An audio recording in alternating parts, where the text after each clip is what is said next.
straight to Emma James with Media Watch, looking at online reaction to the police raid on one of Australia's asylum detention centres. Yes, it is, of course, the one on Manus Island, an offshore reception centre for asylum seekers. Australia's long faced strong criticism over its attitude towards those who seek asylum and a new life on their land. Now the humanitarian and ethical failings are perhaps clearer than ever.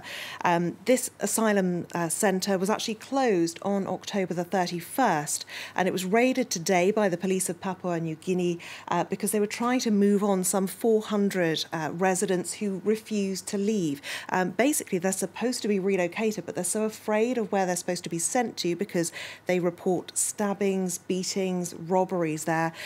They say they feel safer where they are, even though there is dwindling food, no water, no electricity. The operation was supposed to be carried out with no force. However, reports from inside the camp, like this one, they are beating guys and putting them by force on buses and trucks. They have big rods and sticks in hands. Police and immigration both are doing it together.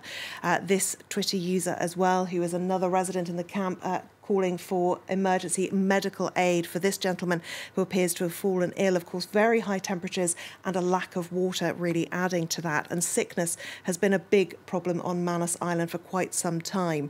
The breath of death on Manus Island is this article's title from a little earlier this month. It's written by Behrouz Boushani, who is an Iranian Kurdish journalist, but he's not on assignment there. He's been held at Manus for 4 years now, and he's really done so much to document what's happening inside there. He, of course, tweeting today about the events of this raid, saying Australia and Papua New Guinea obviously are violating human rights.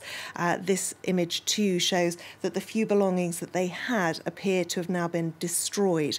It doesn't look as though there will be any respite, though, from the politicians in Australia, because the Prime Minister Malcolm Turnbull has said they will not be pressured into changing policy. It sounds like a living nightmare. Now, one other detainee on Manus Island has attracted a lot of media attention, but as I understand it, no news of his current whereabouts. No, absolutely not. If you follow a lot of cartoonists on social media, on Twitter, you will probably have heard of eaten fish or seen the hashtag #AdaFish, because this young man, he's about 25 years old now, he's a young Iranian cartoonist.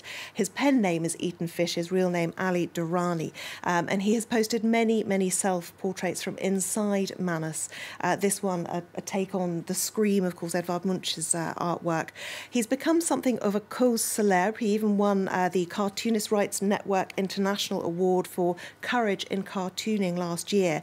They said his cartoons will someday be recognised as world-class chronicles of the worst human behaviour since the World War II concentration camps. So really strong words. There have been cartoonists from around the world, some of the most famous ones, including Anne Telnaes of the Washington Post, who have added their voice to the campaign to have him freed. The hashtag #AdaFish being used very widely. This one too comes from Mahmoud Salameh himself. He was a fellow refugee on Manus Island.